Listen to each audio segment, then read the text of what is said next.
Good day and welcome to SCO BRICS Insight, where we look at what's really going on in the world of the BRICS. Now, it appears that the energy crisis caused by the attempts to cut Russia of energy supplies to Europe by the EU and the US continue to face further problems. The European Commission President Ursula von der Leyen has just urged the United States to relax sanctions against Russia's Gazprombank, as they will cause Europe serious problems if they cannot pay for the gas they need to use this winter. Now, meanwhile, how much gas does Russia's primary competitors supply as a result of the ongoing market supply fluctuations? Plus, we'll look at despite a serious drop in demand, gas prices in Europe continue to rise. So let's look at the situation with gas in Europe. Now, the European Union President is requesting that the United States consider ways to ease sanctions on Russia's Gazprombank that they've just imposed. This is the financial institution responsible for the uninterrupted supply of Russian gas to the EU, according to the Luxembourg Times. It's the way they pay for it. Now, the publication also states that the EU and the US are currently discussing the type and scope of the measures to mitigate the consequences of the sanctions against Gazprombank. I mean, just lifting them would be easier.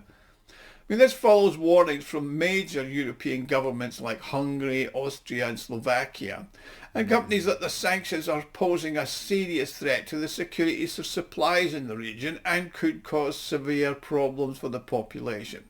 The Gazprombank remains the only authorised institution for processing payments for Russian gas.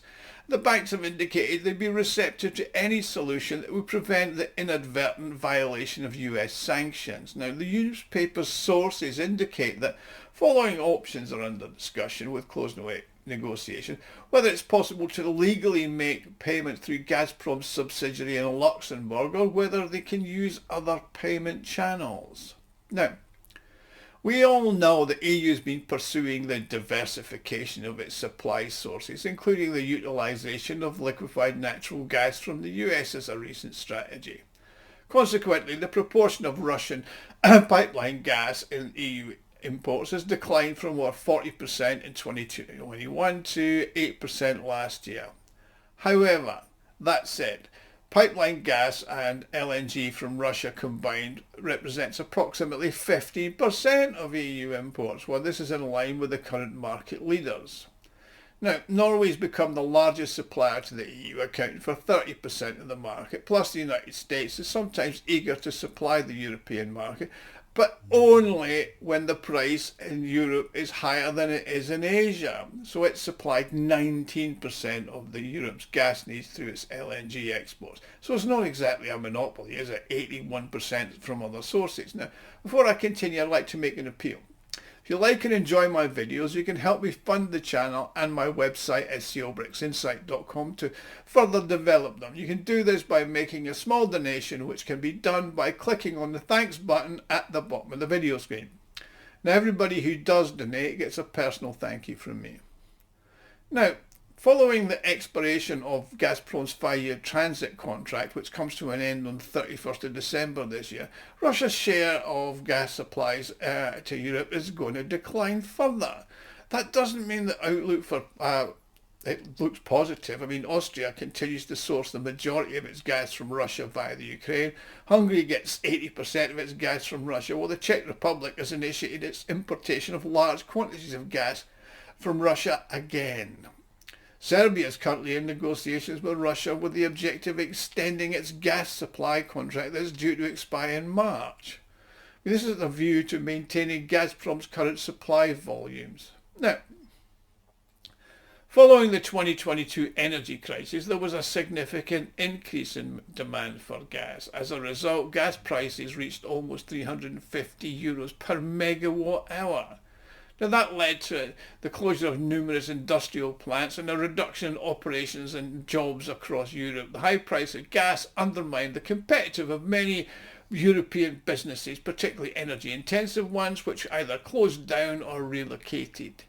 Now, despite the decline in prices recently, the situation has not improved. According to a Reuters report, gas demand in European Union is 17% below the 5-year average, which was observed prior to the pandemic. Meanwhile, gas prices have reached their highest level in over a year, with analysts forecasting a further increase. The issue is that I've become complacent that due to energy prices are actually lower than they were at the peak in 2023, according to Sven Hollister, who's the CEO of the Oslo-based fertilizer manufacturer Yara. Now, Francisco Blanche, who's head of commodities and derivatives research at Bank of America, has stated that EU gas prices are going to reach 70 euros per megawatt hour this winter, up from the current price of 50 euros per megawatt hour. Now, just by way of comparison, the average EU gas price in the last 5 years preceding the pandemic was 17 euros 58. Now, according to Gas Infrastructure Europe, EU gas facilities, storage facilities, the underground ones, are at 85% capacity, and that's down 10% on last year's figure. So it already represents a challenging situation for consumers, according to Barbara Lambeck, who's an analyst at Commerzbank in Germany. Now, the recent cold spell is just the start of the result in the faster depletion of stockpiles that was witnessed during the previously two milder winters. Now, in order to guarantee sufficient supply, the European Commission has recently increased its storage capacity targets, and that's going to cause further price fluctuations. The more demand, the more price goes up. Now, Michael Zeltzer, who's an analyst at the stock market or the broker credit services world of investments, that gas exchanges are seeing serious levels of price volatility due to the conflicting market factors. Following the sanctions against the clearing banks for the export of raw materials in the autumn, Russia established new payments for foreign customers. Now, that led to a reduction in the concerns about potential supply disruptions. However, the situation in the Middle East is obviously becoming increasingly tense, and the result is the risk for blue fuel premium contracts remains high. Now, the possibility, or the reality in my opinion, of a colder winter in Europe, one certainly much colder than anything they've had since 2020, is also being considered, which could result in increased gas withdrawal from the storage facilities, and prices at the hubs will then go up. According to analysts, the price of gas is expected to go down slightly from $530 euros per 1,000 metres to around 500, but that's still not that low. The trend is nearly always upwards, and the target, and most analysts believe, by the sort of end of January 2025, they're looking at $600 per 1,000 cubic metres. Now, Nikolai Valyov, who heads the research, says gas prices are just hanging in there, and that was because it was a warmer week or two in Europe, and the level of occupancy in the underground storage facilities gave a little bit of comfort. However, that is not going to last. A slight cold snap and you are going to see the prices go up again and again. The long-term forecast is not straightforward due to the numerous factors. The rise in the Dutch title transfer facility, which is where the gas hub prices are made and where people actually do the trades on gas. The cessation of gas transit from Ukraine on 31st of December 24, which Kiev says could have a significant effect on prices. This is going to also cause significant risks for supply to the European customers, particularly in Austria, Slovakia, Hungary and the Czech Republic. The slowdown in economic growth is also limiting demand from the large gas customers, but it still doesn't help the consumer, as in the households, who depend on electricity that's generated from gas. There's been an increase in the number of wind turbines, etc., which is reducing the long-term need for gas, but it's nowhere near enough. And now that the winter period is concerned, meteorologists are predicting low temperatures in January and February, and the price of gas is going to be upwards. Definitely more than $600 per 1,000 cubic metres, according to Nikolai Valyov.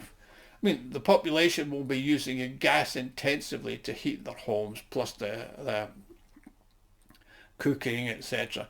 And the frost, accompanied by calm and quiet weather, stops wind generation, and then that happens, the quotes go up to 800 to 900 per thousand cubic metres. I mean, we've seen a similar precedent set in the Americas, and Europe's now also looking at saying similar trends are the same in Asia, where below normal temperatures are forecast, and that's going to drive up demand, which drives up prices. I mean, according to Rigor Gasturiev, who's a leading analyst at markets, he says the growth price is going to be up by at least 15 to 20%. And that is because expected cold winter, depletion of reserves, and an increased consumption of heating. Anyway, let's see how that pans out. I hope that I don't mind a cold winter because we've already prepared for it here in Russia. And all of you in Europe who do suffer from it, you have my sympathies. Thank you for watching. Please like, share and subscribe. If you want to help me out, click on the thanks button at the bottom of the screen and make a donation. And I'll see you all again soon. Thank you.